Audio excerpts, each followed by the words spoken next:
La caída de Roma. Suenan palabras mayores, ¿verdad? Y lo son. No hablamos de un simple evento, sino de uno de los grandes puntos de inflexión de la historia. Es el momento que marca el fin de una era y, claro, el comienzo de otra. Así que vamos a meternos de lleno a ver qué pasó de verdad, más allá de lo que siempre nos han contado. Seguro que hay una fecha que a todos nos suena, el 476 después de Cristo. Es como la fecha, la que nos enseñan en el cole como el punto y final. El día en que el último emperador fue depuesto y, ¡pum!, el gran imperio romano de Occidente se acabó. Pero claro, la historia casi nunca es tan fácil. ¿Y si esa fecha es, bueno, solo un símbolo? ¿Y si la historia de verdad es mucho más enrevesada, más interesante? Pues venga, vamos a desmontar ese mito. Para entenderlo bien, vamos a dividir este análisis en 5 partes. Primero, nos cargamos el mito de que todo pasó en un día. Luego, veremos cómo el imperio se agrietaba por dentro. Hablaremos de su ejército, que ya no era lo que era, después de la presión exterior, y, para terminar, veremos que en realidad Roma nunca se fue del todo. Venga, empecemos por el principio, ese famoso año 476. Hay que tener claro que no fue como una bomba que estalló y destruyó el imperio de repente. Para nada. Fue más bien como el último aliento de algo que llevaba, literalmente, siglos muriendo. O sea, y esto es lo importante. Cuando decimos la caída de Roma, en realidad estamos hablando de un proceso larguísimo, una transformación que se alargó durante generaciones. No fue una caída en picado, fue una desintegración lenta, muy compleja. Vale, entonces, ¿cuál fue el problema de fondo? ¿Qué empezó a fallar? Pues, aunque suene ironía, la mayor fortaleza de Roma fue también lo que la mató. Era demasiado grande. A ver, pensemos un segundo en lo que era el imperio. Se extendía desde la fría Britania hasta los desiertos de África. Una barbaridad. Intentar gobernar todo eso con las comunicaciones de la época, que eran básicamente caballos y barcos, era una misión imposible. Sencillamente se les fue de las manos. Y mientras tanto, por dentro, ese gigante se estaba pudriendo. La política era un caos total, con golpes de Estado y emperadores que duraban meses antes de ser asesinados. La economía, por su parte, se iba a pique. La moneda cada vez valía menos. Y para pagar todo el chiringuito, ¿qué hicieron? Subir los impuestos hasta niveles asfixiantes. Esto machacó a los agricultores, que acabaron abandonando sus tierras. La cosa llegó a un punto en el que el Estado no tenía dinero ni para pagarle a su propio ejército. Imaginad el panorama. La solución que se les ocurrió fue, bueno, partir el problema en dos, dividir el imperio. Pero al separar Oriente y Occidente, lo que hicieron fue dejar a la parte occidental, que era la más pobre y la que tenía las fronteras más chungas, totalmente vendida. Parecía lógico en el momento, pero fue un error fatal. Y claro, esto de no poder pagar al ejército nos lleva directos al siguiente gran problema.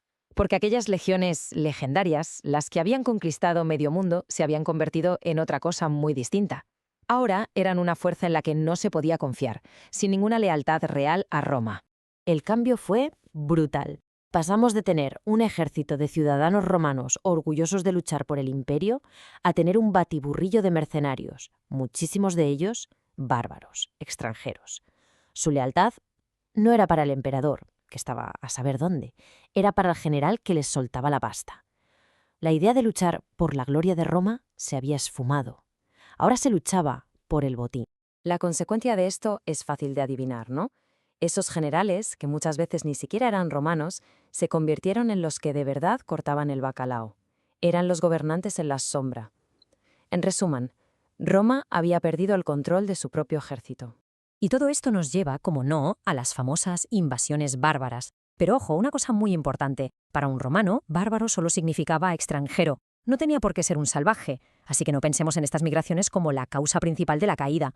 Fueron más bien la gota que colmó el vaso. El empujón final a un edificio que ya se estaba viniendo abajo. Si vemos la cronología, la cosa se va poniendo cada vez peor. Primero, el imperio se divide y las fronteras de Occidente se quedan expuestas. Luego empiezan a entrar pueblos germánicos. Después llega el gran shock. En el 410, los visigodos saquean la mismísima ciudad de Roma. Y finalmente el acto simbólico de 476. Un jefe germano llega y básicamente le dice al último emperador que se quite, que ya no pinta nada. Y que quede claro que esto no fue una guerra sin fin. Fue un proceso súper complejo, con migraciones, pactos que se rompían, conflictos, pero el resultado final fue el mismo. El mapa del imperio se fue haciendo más y más pequeño, hasta que desde Roma ya no se gobernaba casi nada. Y con esto volvemos al principio. Porque sí, la estructura política de Occidente se vino abajo, pero la influencia de Roma, esa estaba muy lejos de desaparecer. Por eso decimos que no fue un final, sino una transformación, una metamorfosis. Y aquí va un dato que mucha gente pasa por alto, pero que es fundamental. La mitad del imperio no cayó. El Imperio Romano de Oriente, el que luego llamamos Bizancio, aguantó casi 1000 años más. 1000 años. Y durante todo ese tiempo conservó la cultura y el conocimiento de Roma. Y mientras, en Occidente, el espíritu de Roma siguió vivito y coleando. El derecho que tenemos hoy, muchas de las lenguas que hablamos, como el español, e incluso la propia organización de la Iglesia, todo eso viene directamente de Roma.